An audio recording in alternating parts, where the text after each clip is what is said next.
एक उम्मीद सुनहरे ख्वाबों की जो आपने देख रखे हैं अपने बच्चों के लिए, सुनहरे कल की सूरत में। उस सुनहरे कल के लिए हम संवारते हैं आपके बच्चों का मुस्तकबिल। यूनिक ग्रुप ऑफ इंस्टीट्यूशन गुज़िश्ता 33 वर्षों से दिखा रहा है रास्तों को मंजिल, उम्मीद को रोशनी, इल्म से अमल की रवायत, बच्चों के रोशन मुस्तकबिल का ज़ामिन।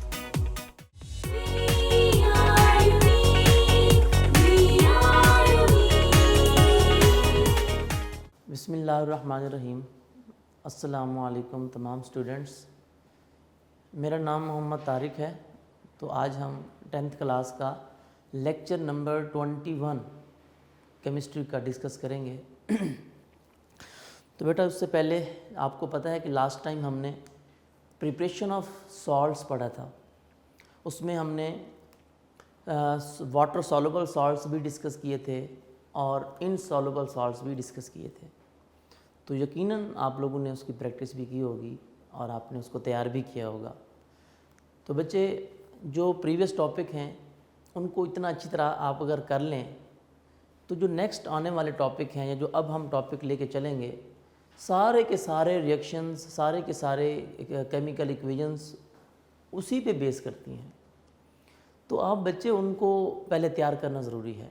अब जिन स्टूडेंट्स ने वो काम अभी तक नहीं किया, पेंडिंग में डाल दिया कि बाद में कर लेंगे, तो उनके लिए जो अब टॉपिक हम डिस्कस करेंगे आजकल वो मुश्किल हो जाएंगे। तो बेहतर तरीका है जो बेसिक रिएक्शंस थे, बेसिक कॉन्सेप्ट था एसिड का, बेस का, तो वो आपको अच्छी तरह पहले क्लियर होना चाहिए और उसको तैयार होना चाहिए, उसको तैयार करना चाहिए। आप जब बार बार उसकी प्रैक्टिस किया करें, बार बार उन रिएक्शंस को लिखा करें। रिएक्शन आता भी है ना, फिर भी लिखा करें उसको, ठीक है। तो बार बार प्रैक्टिस करेंगे तभी आप सक्सेसफुल होंगे। ये चैप्टर ऐसा है, इसी वजह से लेंथी चैप्टर होने की वजह से मैंने आपको पता है कि छोटे छोटे टॉपिक पढ़ाना शुरू कर दिए हैं, थोड़ी थोड़ी क्वांटिटी पढ़ाना शुरू कर दी है ताकि आप उसको थॉरोली प्रिपेयर करते जाएं, ठीक है। तो बेटा आप उसको थॉरोली प्रिपेयर किया करें, काइंडली उसको साथ साथ तैयार किया करें। जो भी पढ़ाया जाए तो उसको डेली बेस पे अपना 2 से 3 बार उसको लिखें, प्रैक्टिस करें, उसको याद करें, ठीक है।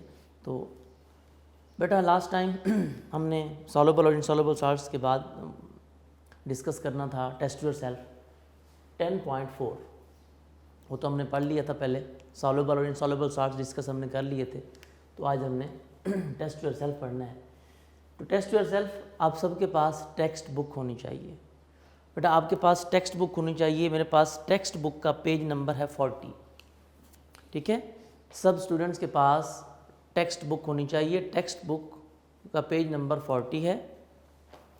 और यूनिक नोट्स भी बेटा सामने रखा करें, क्योंकि जो मैं आंसर लिखवा रहा होता हूँ या बोल रहा होता हूँ, कॉन्सेप्ट दे रहा होता हूँ, तो आपने उस कॉन्सेप्ट को यूनिक नोट्स में भी देखना है।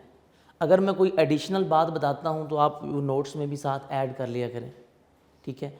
तो ये ज़्यादा बेहतर होता है। यूनिक नोट्स तकरीबन सब स्टूडेंट्स के पास होंगे, और अगर नहीं भी हैं तो आप सब बच्चे बेटा अपने अपने कैंपस से परचेज़ कर लें, ठीक है।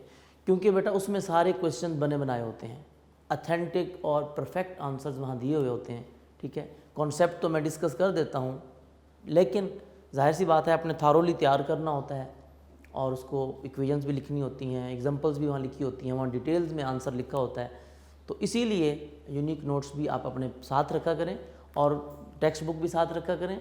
और जो मैं आंसर आपको बताऊं आप मैच किया करें कि यूनिक नोट्स में ये बात लिखी हुई है और वहाँ पर भी यही कॉन्सेप्ट है, या सर ने इससे हट के कोई बात एडिशनल भी बता दी। जो एक्स्ट्रा ऑर्डिनरी स्टूडेंट होते हैं तो वो अगर वो भी बात ऐड करना चाहते हैं तो वो साथ साथ ऐड कर दिया करें। तो टेक्स्ट बुक का पेज नंबर 40 है मेरे पास, और यूनिक नोट्स मेरे पास हैं। यूनिक नोट्स का पेज नंबर बेटा मेरे पास है टेस्ट योरसेल्फ 10.4 का 44। ये यूनिक नोट्स है मेरे पास, ठीक है। 44 पेज है, वहाँ पर सॉल्व है ये टेस्ट योरसेल्फ। तो आपके पास, ठीक है, ये होना चाहिए, यूनिक नोट्स भी होने चाहिए। खैर हम इसको डिस्कस करते हैं।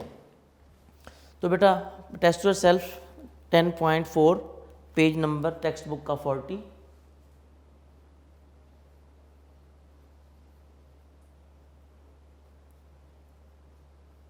जी, question number 1, test yourself का क्वेश्चन नंबर 1 हम डिस्कस करने लगे हैं।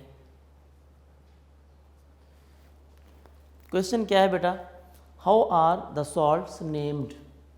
ये क्वेश्चन मैंने प्रीवियस लेक्चर में डिस्कस किया था, जब हम सॉल्ट्स का टॉपिक पढ़ रहे थे। मैंने वहाँ पे आपको समझाया था कि how are the salts named. तो बेटा इसका आंसर आपका टेक्स्ट बुक में भी लिखा हुआ है, मैं आपको समझा भी देता हूँ। अब salts, how are the salts named, कि सॉल्ट का नाम कैसे लिखा जाता है, कैसे नेम दिया जाता है। तो बेटा वहाँ पर मैंने आपको बताया था, एक सेंटेंस सॉल्ट्स में मैंने लिखा था, वहाँ पर एक बात मैंने बताई थी आपको, a salt gets its name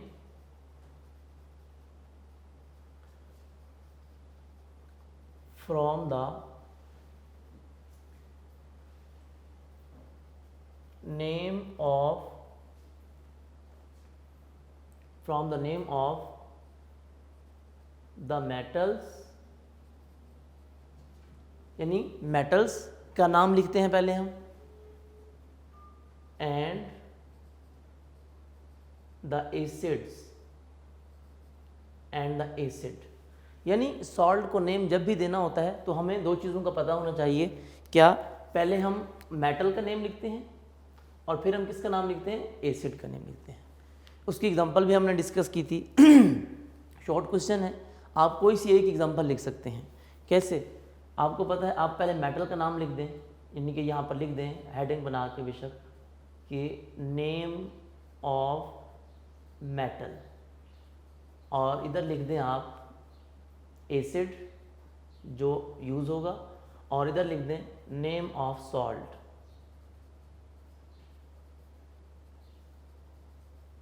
ठीक है, तो ये आपने एक बॉक्स बना लेना है। बॉक्स ना भी बनाएं, कोई इशू नहीं है। ठीक है,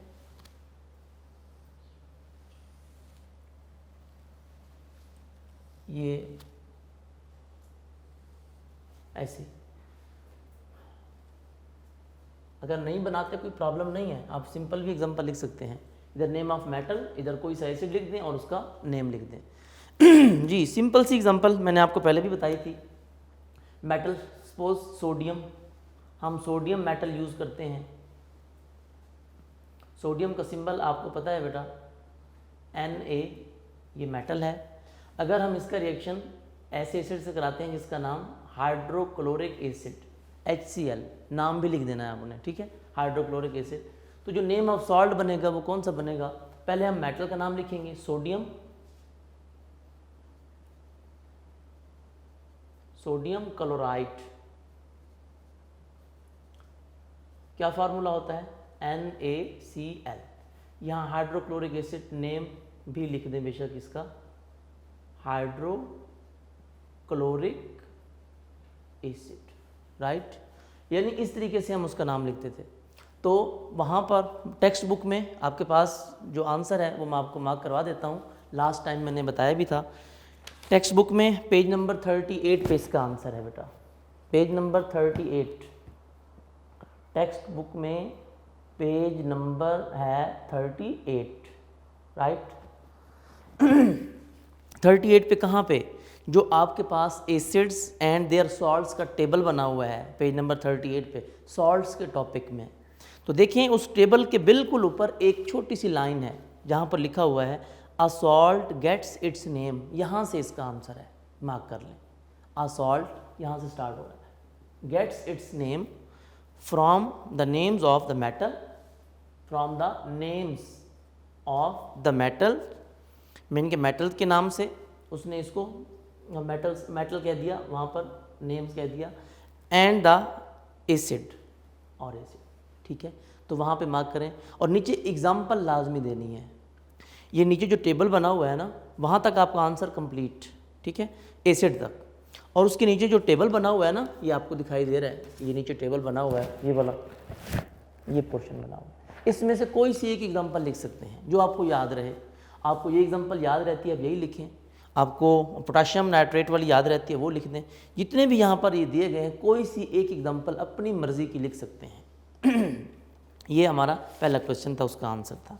नेक्स्ट क्वेश्चन नंबर 2, ये बेटा क्वेश्चन शॉर्ट क्वेश्चन बहुत इंपॉर्टेंट था, ये पेपर में आ चुका है, इंपॉर्टेंट शॉर्ट क्वेश्चन था हमारा ये, ठीक है, आज का इंपॉर्टेंट शॉर्ट क्वेश्चन था ये।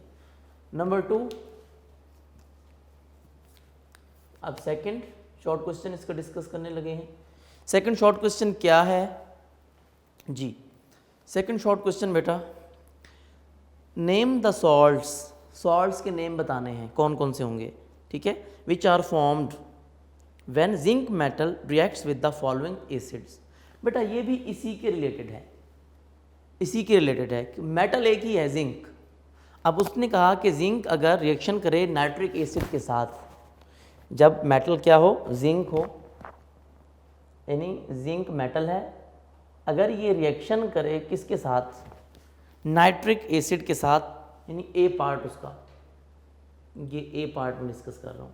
जिंक रिएक्शन करे अगर किसके साथ, नाइट्रिक एसिड के साथ, HNO3। बेटा आप इसकी बेस पे भी लिख सकते हैं।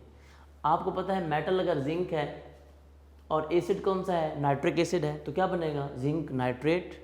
क्या बनेगा, जिंक नाइट्रेट। मैं यहाँ पर उसका फॉर्मूला भी लिख देता हूँ कि जब जिंक नाइट्रिक एसिड के साथ रिएक्शन करेगा तो क्या बनेगा, जिंक नाइट्रेट। जिंक नाइट्रेट का फार्मूला क्या होता है, Zn ब्रैकेट NO3 ट्वाइस। क्यों, क्योंकि जिंक की वैलेंसी 2 होती है, तो 2 नाइट्रेट्स आएंगे, ठीक है। आपको पता है जब मेटल एसिड के साथ रिएक्शन करते हैं तो क्या बनता है, 2 चीज़ें बनती हैं, एक सॉल्ट बनता है और साथ कौन सी गैस बनती है, हाइड्रोजन गैस। तो यहाँ पर आपने हाइड्रोजन H2 भी लिख देना है। ये समझा रहा हूँ, आपने रिएक्शन नहीं लिखना, ज़रूरी नहीं है रिएक्शन लिखना आपके लिए, आप जस्ट नाम बता देंगे या फार्मूला लिख देंगे। बैलेंस करने के लिए हाइड्रोजन यहाँ 2 है, यहाँ 2 लगा दें, ये क्या बन गया, जिंक नाइट्रेट। तो आप बता सकते हैं क्या बनेगा, जिंक नाइट्रेट, ये बनेगा। आप बता सकते हैं कि व्हेन जिंक रिएक्ट विद, या zinc metal reacts with nitric acid, the salt formed will be zinc nitrate. उसका फार्मूला क्या है, Zn bracket NO3 bracket twice, ठीक है। इसी तरह ए पार्ट था, अब इसका बी पार्ट भी सॉल्व कर लेते हैं कि जिंक का रिएक्शन किसके साथ होगा। अगर जिंक का रिएक्शन किसके साथ हो जाए, बी पॉइंट में है जी, फास्फोरिक एसिड। बेटा फास्फोरिक एसिड का फार्मूला आपको पता है, दैट इज H3PO4। जिंक का रिएक्शन किसके साथ है, फास्फोरिक एसिड। तो क्या बनेगा, मेटल जिंक है और एसिड कौन सा है, फास्फोरिक एसिड, तो क्या बनेगा, जिंक फॉस्फेट। क्या बनेगा, जिंक फॉस्फेट। अब जिंक फॉस्फेट का फार्मूला क्या होता है वो भी हम डिस्कस करते हैं। जिंक फॉस्फेट का फार्मूला ये होता है बेटा,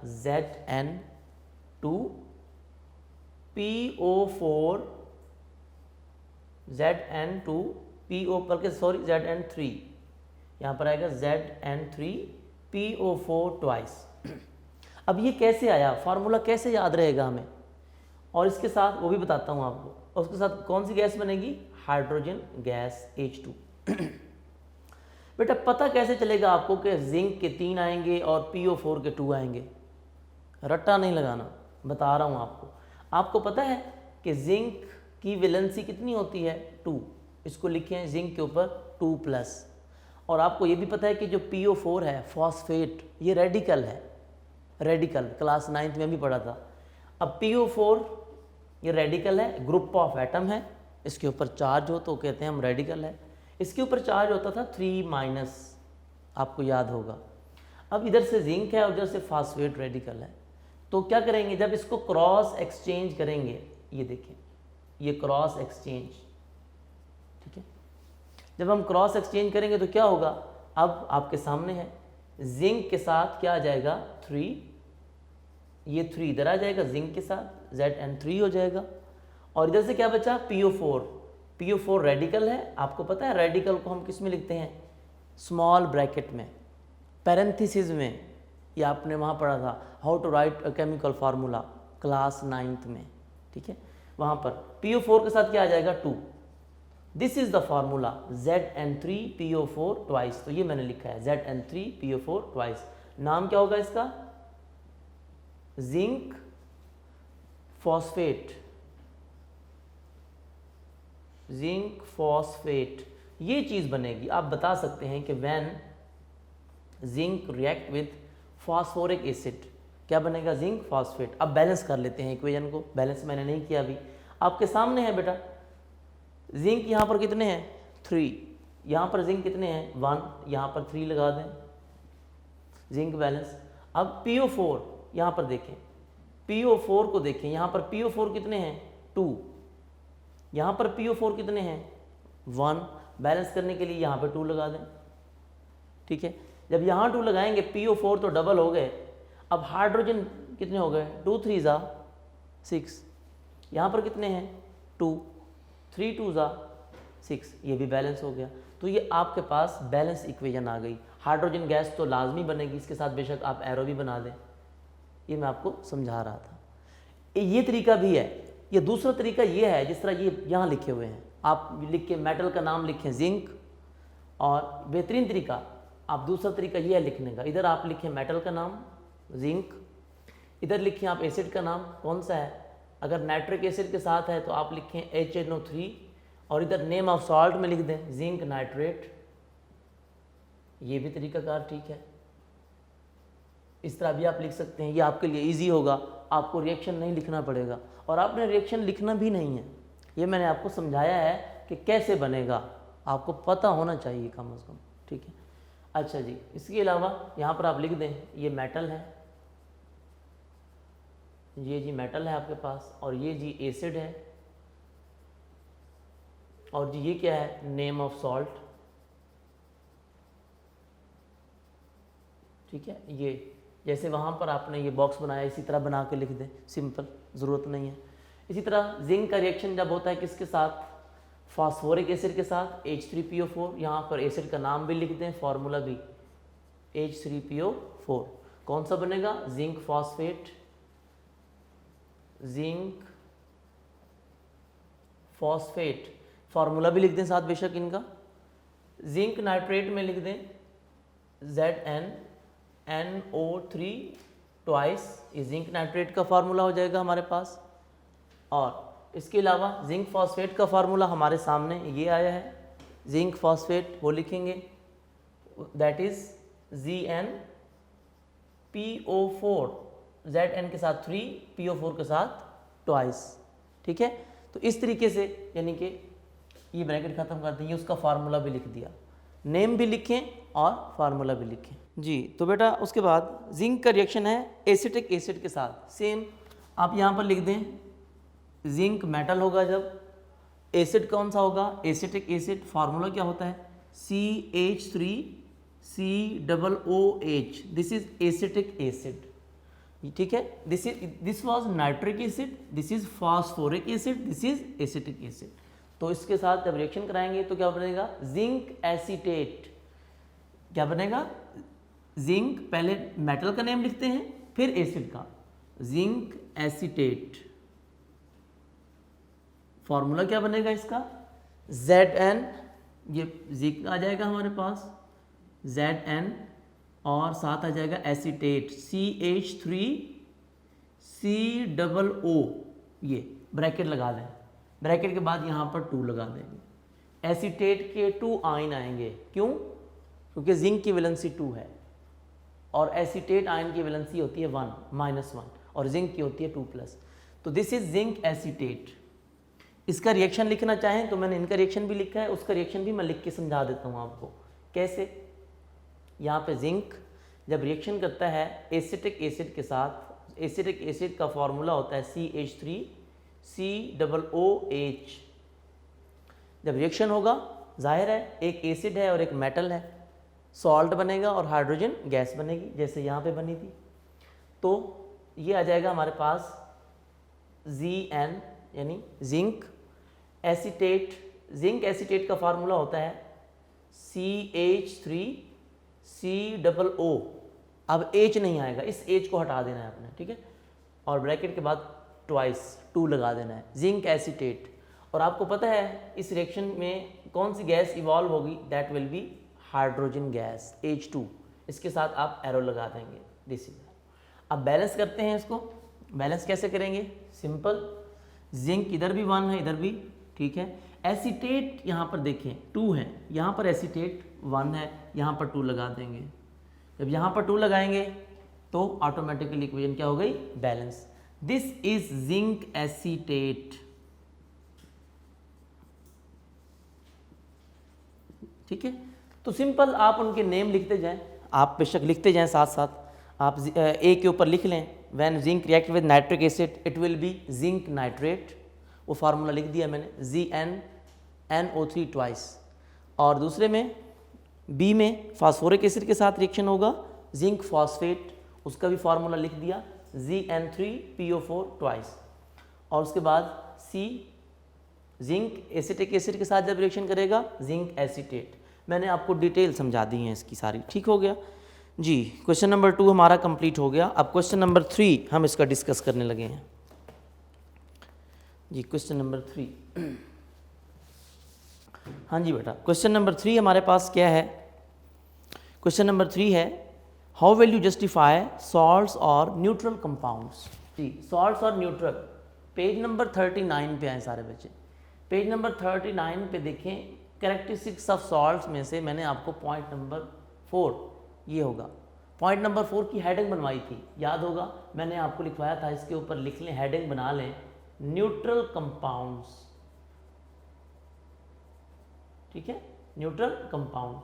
तो आपने ये आंसर लिख देना है, बताना है क्या कि सॉल्ट्स और neutral compounds although they do not compose of equal number of positive and negative ions but have equal number of positive and negative charges, ठीक है।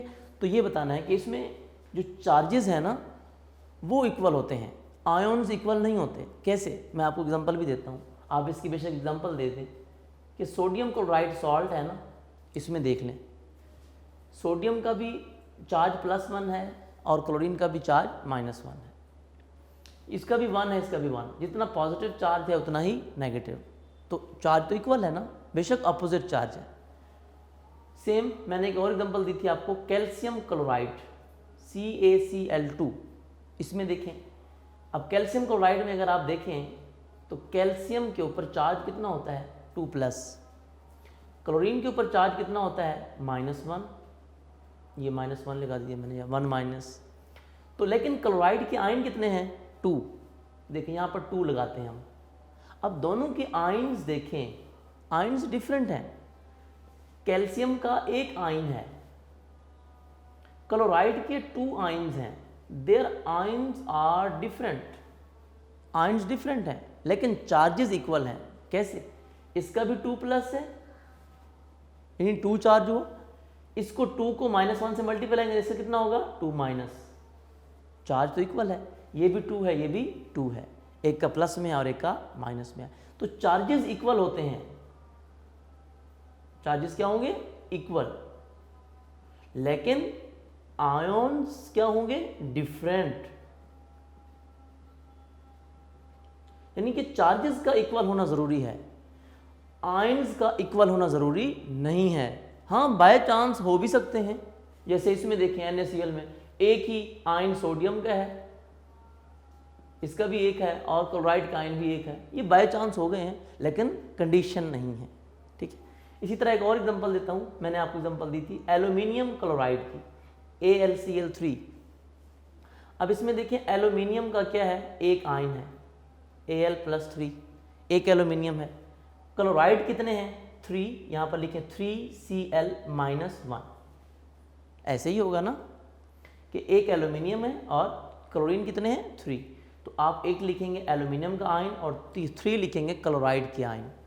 अब इसमें देखें एल्यूमिनियम का एक आयन है, क्लोराइड के 3 आयन हैं, आयन्स डिफरेंट हैं लेकिन चार्जेस इक्वल हैं। कैसे? इसका चार्ज कितना है? +3, यानी 3+ एल्यूमिनियम का, क्लोरीन का -1 है, और लेकिन है कितने टोटल? 3 को -1 से मल्टीप्लाई करें 3-, तो चार्जेस तो इक्वल हो गए, वो भी 3 है, वो भी 3 है, लेकिन आयन्स क्या है? डिफरेंट। तो ये वहाँ पर बताई गई है बात। तो आप वहाँ पर एग्जांपल कोई लिखना चाहें सोडियम क्लोराइड वाली लिख भी सकते हैं, अदरवाइज वो 4 पॉइंट पूरा लिखेंगे, ये उसका आंसर है, ठीक है। इस क्वेश्चन का आंसर हो गया जी। अब हमारे पास टेस्ट योरसेल्फ का क्वेश्चन नंबर 4। अब क्वेश्चन नंबर 4 इसका डिस्कस करते हैं, क्या है हमारे पास जी। अब क्वेश्चन नंबर 4 है हमारे पास, how many water of crystallisation are present in copper sulphate dot 5H2O and calcium sulphate dot 2H2। बेटा आपके सामने है,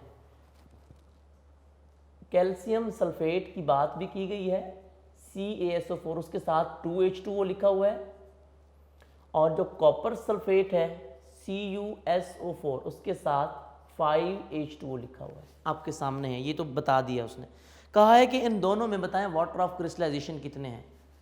तो बेटा इसमें आपको पता है water of crystallisation copper sulphate है।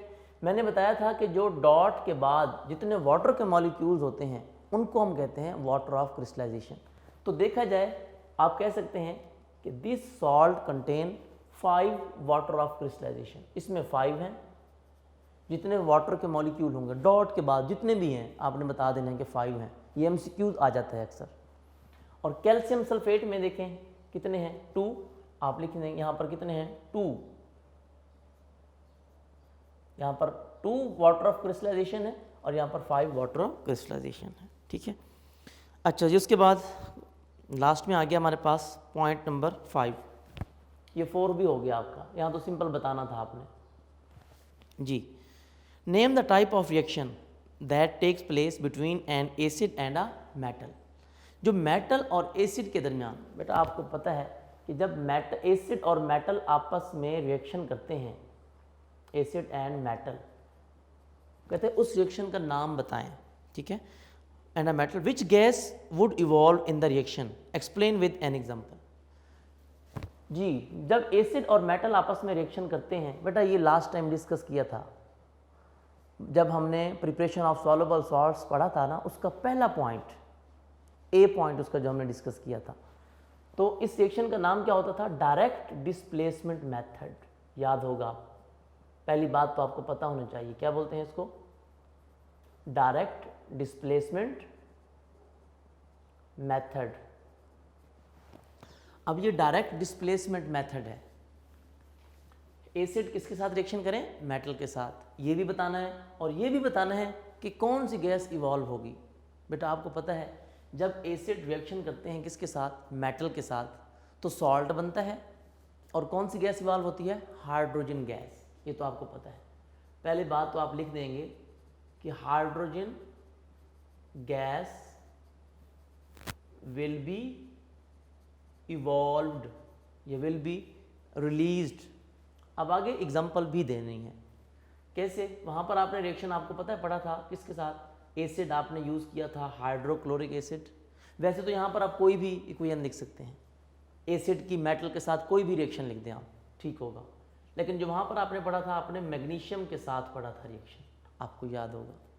अब जब हाइड्रोक्लोरिक एसिड मैग्नीशियम के साथ रिएक्शन करता है तो क्या बनता है, सॉल्ट मैग्नीशियम क्लोराइड MgCl2। ठीक है, मैग्नीशियम क्लोराइड सॉल्ट बनेगा और साथ कौन सी गैस इवॉल्व होगी, हाइड्रोजन गैस H2, एरो बना देंगे। बैलेंस नहीं किया मैंने भी, अब बैलेंस कर लेते हैं। मैग्नीशियम इधर भी 1 है, इधर भी 1 है, ठीक है। क्लोरीन यहाँ पर कितने हैं, 2, यहाँ पर क्लोरीन कितने हैं, 1, यहाँ पर 2 लगा दें। ठीक है, जब यहाँ 2 लगाएंगे तो अब हाइड्रोजन भी कितने हो गए, 2, यहाँ पर हाइड्रोजन कितने हैं, 2। ये मैग्नीशियम क्लोराइड क्या बन गया, सॉल्ट, और ये कौन सी गैस है, हाइड्रोजन गैस। तो आप इसका आंसर बुक से लगा सकते हैं, ज़्यादा बेहतर होगा। आप आएँ ज़रा पेज नंबर 39 पे, इसका आंसर है आपके पास पेज नंबर 39। ठीक है, अब पेज नंबर 39 पे कहाँ पे आंसर है आपका, पेज नंबर 39 पे जहाँ पर है preparation of soluble salts, preparation of soluble salts, यहाँ पे आए ज़रा। अब प्रिपरेशन ऑफ सॉल्युबल सॉल्ट्स में उसका जो पहला पॉइंट है, ए पॉइंट, यहाँ पर लिखा हुआ है by the reaction of N acid and a metal, लिखा हुआ है। इसके ब्रैकेट में देखें लिखा हुआ है डायरेक्ट डिस्प्लेसमेंट मेथड, ये मैंने लिख दिया है, डायरेक्ट डिस्प्लेसमेंट मेथड, वहाँ पर ये लिखा हुआ है। तो आपने ये सारा पॉइंट लिखना है complete with equation with example. जी वो कैसे? This is direct displacement method in which hydrogen ion of acid is replaced by a reactive metal such as calcium, magnesium, zinc and iron. और आपने साथ मतलब स्टेटमेंट लिखनी है, बताना है। क्या बताना है आपने साथ? कि यहाँ पर मैंने बता दिया, क्योंकि उसके क्वेश्चन की स्टेटमेंट थी कि कौन सी गैस इवॉल्व होगी। ठीक है, आप ये लिखने के बाद इसके आगे लिख लें, सच कैल्शियम, जिंक एंड आयरन लिखने के बाद आप आगे लिख दें इन दिस रिएक्शन जो मैं लिख रहा हूँ आपने साथ ऐड करना है, लिखना है। In this reaction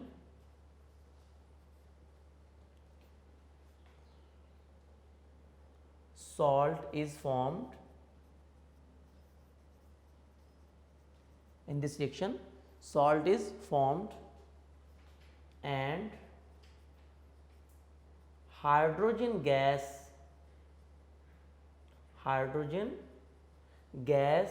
is evolved। लाजमी, ये स्टेटमेंट लाजमी साथ लिखनी है, क्योंकि इस आंसर में देखिए कहीं पर भी हाइड्रोजन गैस, स्टेटमेंट में हाइड्रोजन गैस मेंशन नहीं है। नीचे इक्वेशन में बता दिया है कि हाइड्रोजन गैस प्रोड्यूस होगी, लेकिन स्टेटमेंट में नहीं। तो उसके क्वेश्चन में बाकायदा एक उसने क्वेश्चन किया है कि which gas will be evolved. तो आपने बताना है hydrogen gas will be evolved या hydrogen gas is evolved. Hydrogen gas का जिक्र लाजमी करना है। और बेशक आप यहाँ पर लिख लें ऊपर एसिड प्लस मेटल एरो, ये क्या बना? सॉल्ट प्लस कौन सी गैस? Hydrogen gas. तो बच्चे आपने ऐसे लिखना है, क्वेश्चन को सही तरीके से समझा करें, उसके अकॉर्डिंग उसका आंसर दिया करें। ठीक है, कि वो पूछना क्या चाह रहा है और होना क्या चाहिए। जी, तो ये हमारा टेस्ट योरसेल्फ था। उसने बाकायदा ये कहा है name the type of reaction. तो टाइप ऑफ रिएक्शन पता चल गया। आप कहेंगे कि टाइप ऑफ रिएक्शन कौन सा है? Direct displacement method. ठीक है, आपने ये नाम बताना है, ये नहीं बताना कि एसिड एंड मेटल का रिएक्शन है। आपने ये नाम बोलना है, डायरेक्ट डिस्प्लेसमेंट मेथड, ये नाम बताना है आपने। ठीक है, आप कहेंगे कि when acid react with metal the name of reaction will be, या the name of reaction is direct displacement method. नीचे फिर उसको एक्सप्लेन करना है कैसे, जो मैंने आपको बोला है, फिर आपने उसी स्टेटमेंट पे आ जाना है। This is direct displacement method in which hydrogen ion of acid is replaced by a reactive metal. फिर आगे इक्वेशन लिखनी है। फिर आपने ये भी बताना है in this reaction salt is formed with the release of hydrogen gas, या and hydrogen gas is evolved. और कौन सी गैस इवॉल्व होगी? Hydrogen gas. तो ये बेटा हमारा टेस्ट योरसेल्फ था, जो कि बहुत ही मतलब इम्पोर्टेंट किस्म का हमारा जो है टेस्ट योरसेल्फ था। इसमें ज़्यादातर जो क्वेश्चन थे वो हमने डिस्कस तो किए हुए थे, कॉन्सेप्चुअल थे, इजी थे, लेकिन उनको समझना ज़रूरी था। आपको कॉन्सेप्ट होना चाहिए। आपसे वो कोई भी क्वेश्चन अंदर से बना के पूछ ले, एडिशनल क्वेश्चन अंदर से एग्जामिनर कोई भी बना सकता है। इस तरह मैंने आपको बताया था, इस दफ़ा वाटर ऑफ क्रिस्टलाइजेशन की डेफिनेशन पूछ ली, जबकि वाटर ऑफ क्रिस्टलाइजेशन की प्रॉपर डेफिनेशन कोई नहीं दी हुई बुक में, लेकिन मैंने आपको लिखवा दी। कि कॉन्सेप्ट हो ना आपको, तो आप कम से कम उसको लिख सकते हैं, उसको एक्सप्लेन कर सकते हैं। ठीक है, अब जिस तरह ये हमने डिस्कस किया है कैल्शियम सल्फेट और कॉपर सल्फेट, एक दफ़ा पेपर में ये आया है कि ये कैल्शियम कॉपर सल्फेट दिया हुआ था, कहा कि इसमें वाटर ऑफ क्रिस्टलाइजेशन कितने हैं, नीचे ऑप्शन थे 2, 3, 5, 7। तो उसमें आपको पता होता है, जब हालांकि ये शॉर्ट क्वेश्चन है, एग्जाम्पल में है, लेकिन उसने वहाँ से क्या बना दिया, MCQs बना दिया। तो आपको पता होना चाहिए कि कॉपर सल्फेट में 5 वाटर मॉलिक्यूल हैं, कैल्शियम सल्फेट में सम टाइम वो फार्मूला नहीं देता, फार्मूला देता ही नहीं, वैसे क्या देता है कि कॉपर सल्फेट में कितने वाटर मॉलिक्यूल होते हैं, कॉपर सल्फेट में वाटर ऑफ क्रिस्टलाइजेशन कितने होते हैं। फिर आप क्या बताएंगे, आप तभी बता सकेंगे ना जब आपको उसका फार्मूला पता होगा। ठीक है, तो ये थे हमारे मतलब टेस्ट योरसेल्फ 10.4 के शॉर्ट क्वेश्चंस। और उसके साथ इसी टेस्ट योरसेल्फ के ऊपर जो हमारे पास देखें एक दूसरे नंबर पे पॉइंट है, प्रिपरेशन ऑफ इनसॉल्युबल सॉल्ट्स। ये हमने लास्ट टाइम भी डिस्कस किया था, इसका भी शॉर्ट क्वेश्चन आता है पेपर में। How are insoluble salts prepared. तो इसी पेज पे इसका भी क्वेश्चन आप बना लें। ये एक्सरसाइज में भी है आपके पास क्वेश्चन, कि मेरे जहन में आ गया तो अभी आपको ये बनवा देता हूँ जी। शॉर्ट क्वेश्चन नंबर है हमारे पास पेज नंबर 49 पे आए ज़रा, टेक्स्ट बुक की पेज नंबर 49 पे, वहाँ पर क्वेश्चन नंबर 14 है। Page number 49, short question number 14। Question क्या है? How are the insoluble salts prepared. तो इसका आंसर टेस्ट योरसेल्फ के बिल्कुल ऊपर पेज नंबर 40 पे इसका आंसर है। तो ये भी साथ ही मैंने कहा बनवा दूं आपको, क्योंकि ये क्वेश्चन शॉर्ट क्वेश्चन हमारा हो गया। Preparation of insoluble salts complete लिखेंगे आप, ठीक है।